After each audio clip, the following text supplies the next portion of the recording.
Hello, everyone, and welcome to another episode of the Wise Decision Maker Show, where we help you make the wisest and most profitable decisions. My name is Dr. Gleb Tsipursky. I'm the CEO of Disaster Avoidance Experts, the future of work consultancy that sponsors the Wise Decision Maker Show.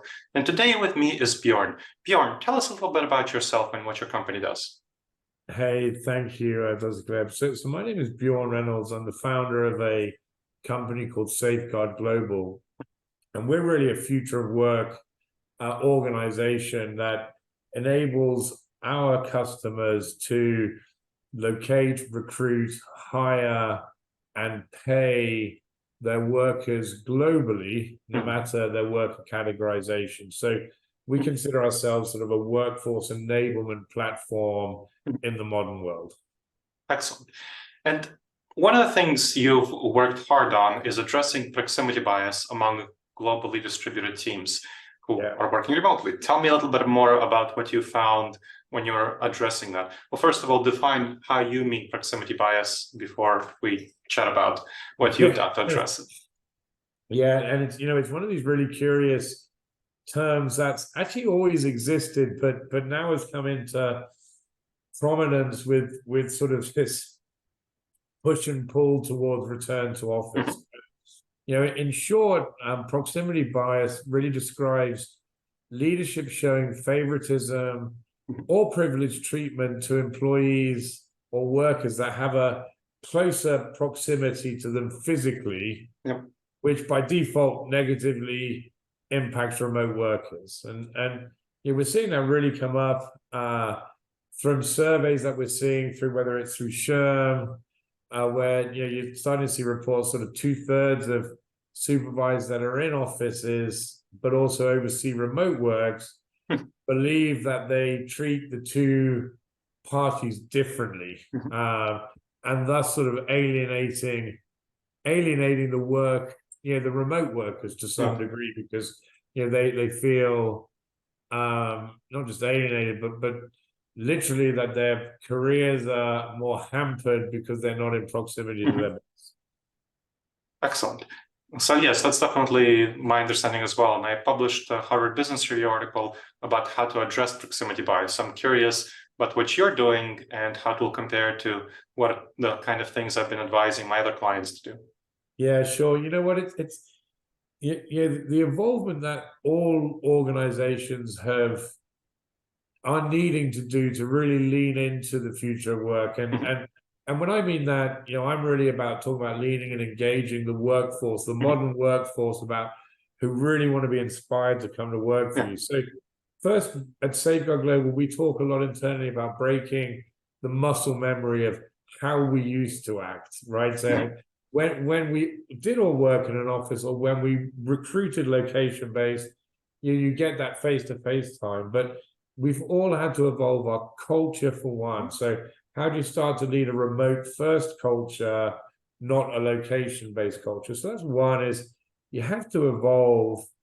But two, then, is you have to try and take subjectivity out of decision-making. And that's really what proximity bias is it's a measure of subjectivity. I'm close to you, I talk to you, therefore I like you. I'm going to promote you because I see you. Really what we started to do is to remove really into both individual, team OKRs, quarterly outcomes, really letting data start to decide who our superstars are, how are they dealing with their work. So you really take subjectivity out of any decision making, and you really make sure that as an organization you're putting in the tools, the technology, and the processes that allow you to find to find who's performing well based on what the company needs from them, rather than I like you, therefore I'm going to promote you.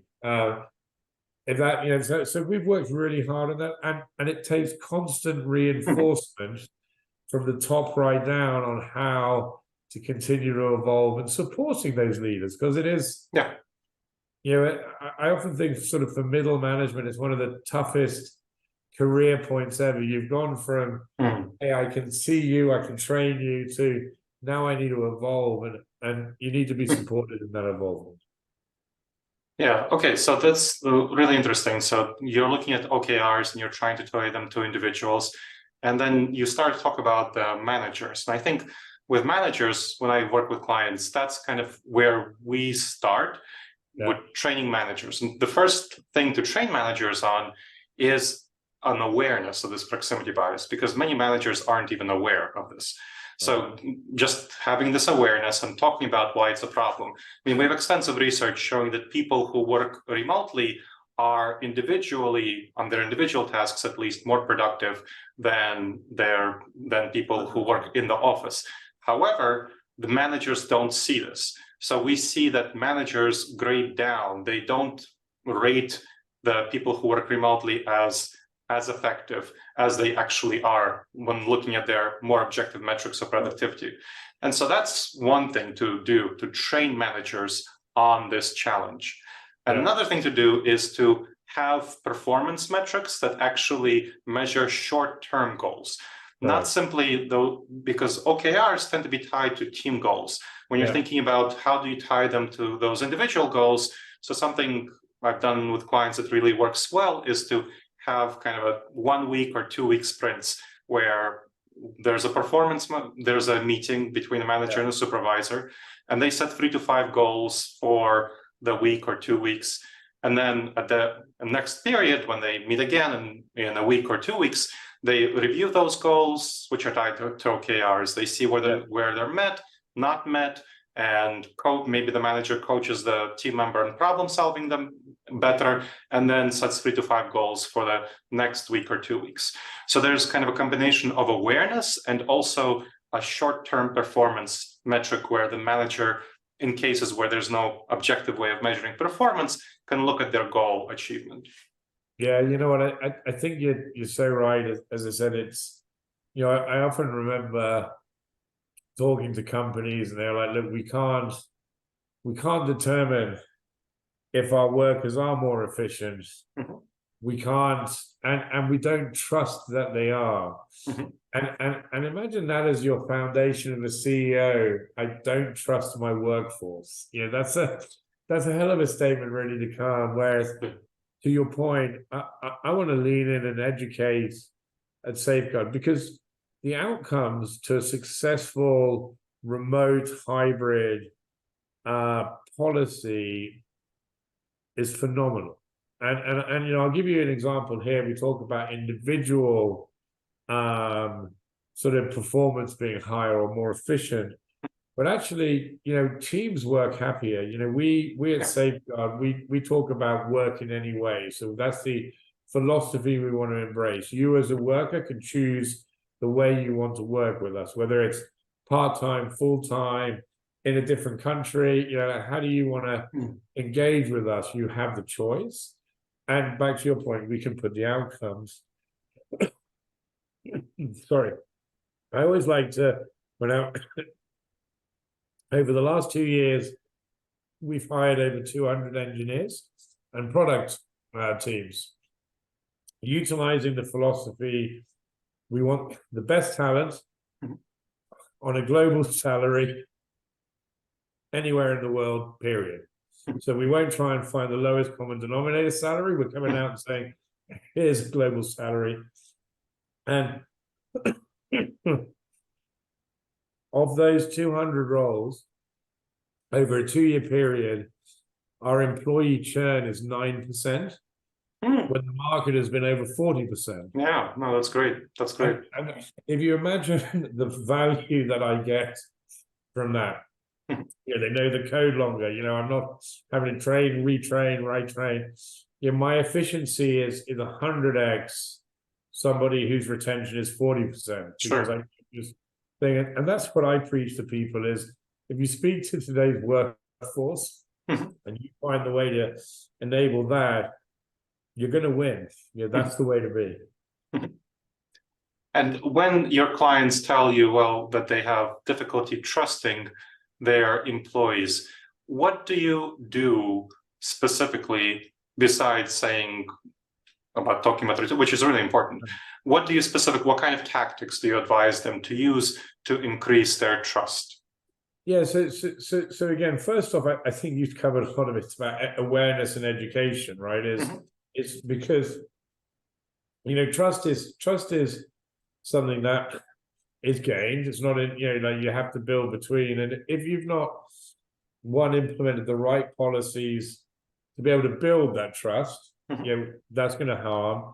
Then it's also building awareness amongst people to go, look, the world's different, so how do you trust that I'm on? And it can't be, do you see a green light on Teams and you're working, you're not working? That's where it's building awareness for your managers going, here's how you now manage in this world. Here's how you operate. To your point, if you're putting 2-week sprints or if you're managing to outcomes, you can relax on, are you there at 9 to 5? You can relax, you can see the product of what people are doing. So I think it's the same methodology of it's constant reinforcement, but with an unwavering belief that this is, the bottle is not going to go back. Genie's not going to go back into the bottle. and unless you change, you will only get the B or C workers. So they will fit into what you want. But we want the talent, so you have to evolve. And that's what I say to every CEO is, look, it's hard changing an organization, but we did it overnight. We did it within weeks back in 2020. So you can change an organization. You just have to be determined on how to do it. And then resolute, you're going to see it through. Don't backtrack. Excellent.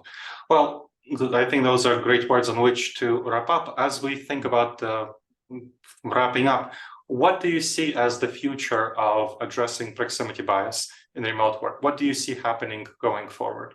That's a great one. I glibly, someone was prepping for this, told people we should hand out blindfolds to everybody who works.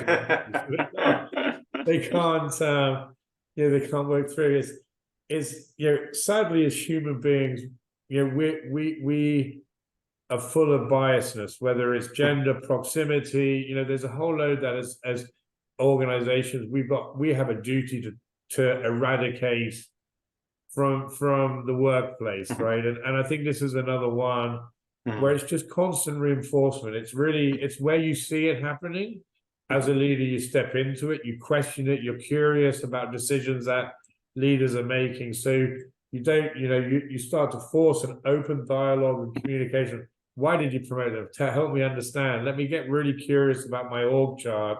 So you start to see behaviors, but also, I think the involvement of our people management, of our human resources department to far more data-driven organization, again, will really take away some of that subjectivity we talked about at the start, Doctor, where I'm allowed to have proximity bias because the mechanisms that I can track people are subjective in nature rather than outcome driven. Then I think that makes a big difference. So look, I